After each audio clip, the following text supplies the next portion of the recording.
Hello, this is Ricardo Francis, the Venting Vigilante. It's good to be with you again today.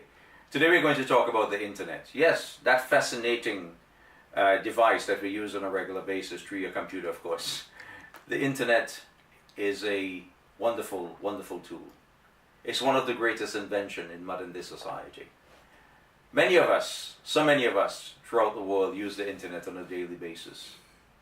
Of course, the internet was not around when I was a university student. The internet, of course, has a history, and I'm going to give you the history, going back to the end of World War II.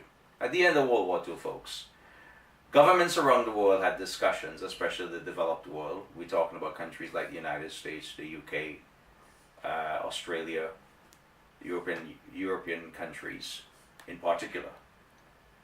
The United States government was in fact the one that funded the creation of the internet.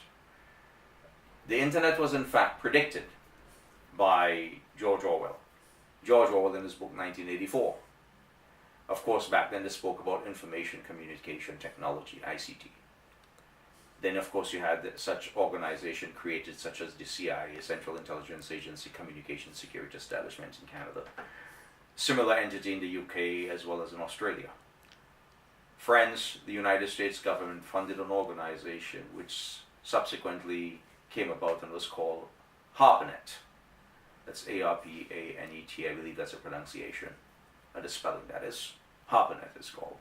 Of course, the two gentlemen behind this internet was a fellow by the name of Venting Sir. That is a CERF, as in certify, Venting Sir, and Robert Can, Bob Can as they were known. They came up with the whole concept of the interconnectivity of computers. More than two computers sharing and trading information. Of course, sharing information. That was the goal, was to share information. This was in case there was a nuclear war, because of course at the end of World War II they anticipated there'll be another war. And this was done more or less to share information among governments, institutions, organization, more academic, more scholarly.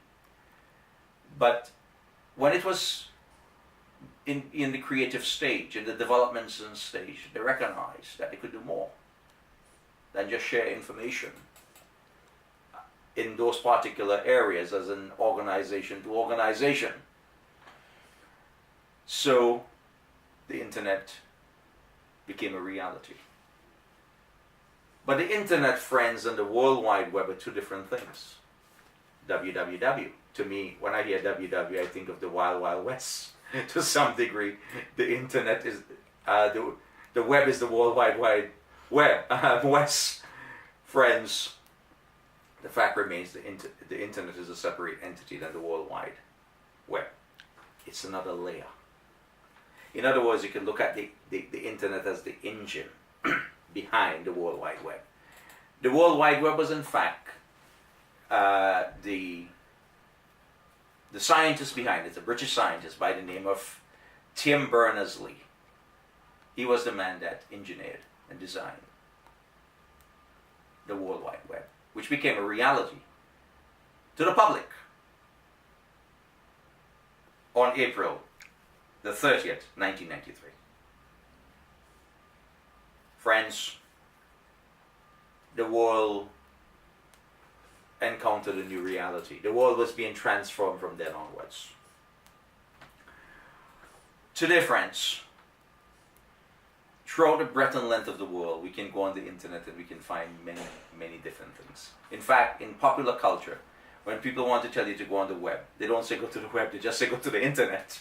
But really and truly, it's the web that they're sending you to, because without the web, you can't use the internet.